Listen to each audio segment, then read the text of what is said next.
Apocalypse Manufacturing has done it again. Done what? Gone Florida-style wild on a factory truck, resulting in monstrously larger-than-life features and a menacing personality.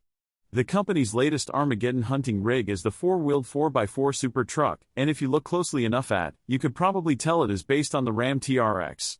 It resembles the six-wheeled 6x6 Juggernaut build, minus the extra axle. The fact that the Super Truck only has 4 wheels makes it special, and amazingly downsized, among the company's builds.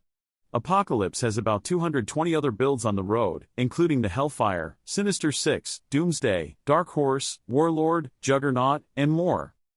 It may look a bit medieval and barbaric mixed with a dose of goth, but the 4x4 Super Truck's bones are totally refined. Underneath the exterior's protective textured armored coating is a Ram 1500 TRX and all of technology and systems you'd expect from the factory truck. Apocalypse Manufacturing says the supercharged 6.2-liter Hellcat V8, although Ram doesn't call it a Hellcat, in the 4x4 Super Truck makes 850 horsepower, up nearly 150 horsepower from the factory TRX output. The company doesn't specify exactly how it upped the ponies. The extra oomph helps compensate for the heft added during the build.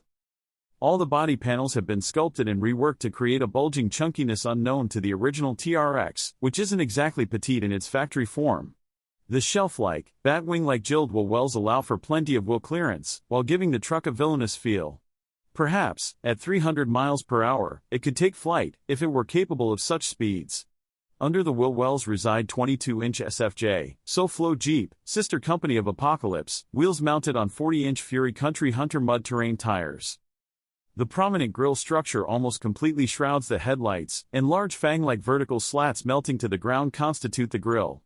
Its grille/bumper fusion basically puts Fab 4's Grumper to shame, although it's missing the Grumper's winch capability. The windshield and cowl are encased in their own protruding body armor, making us wonder just how poor visibility is from the inside looking out, along with an embedded light bar in the roof visor above. The bed features a weatherproof retractable slant back with a roll and lock cover. The cover creates a wedge-shaped silhouette akin to a Tesla Cybertruck jacked up on too much battery juice. Apocalypse says the bed is almost 8 feet in length, which is substantially longer than a factory TRX's 5.7-foot bed. The steel-slated custom rear bumper is airy in contrast to the dense front end. One interior of the 4x4 Super Truck is smothered in luxurious yet durable weatherproof rustic brown leather inserts that complement the factory black nicely. Apocalypse logos are found on the instrument cluster, steering wheel, and passenger side dashboard. The Apocalypse 4x4 Super Truck starts at $159,999 and is currently in stock and ready for, well, its namesake. Hope you like our content and see you on our next video. Don't forget to subscribe to our channel and turn on the notifications.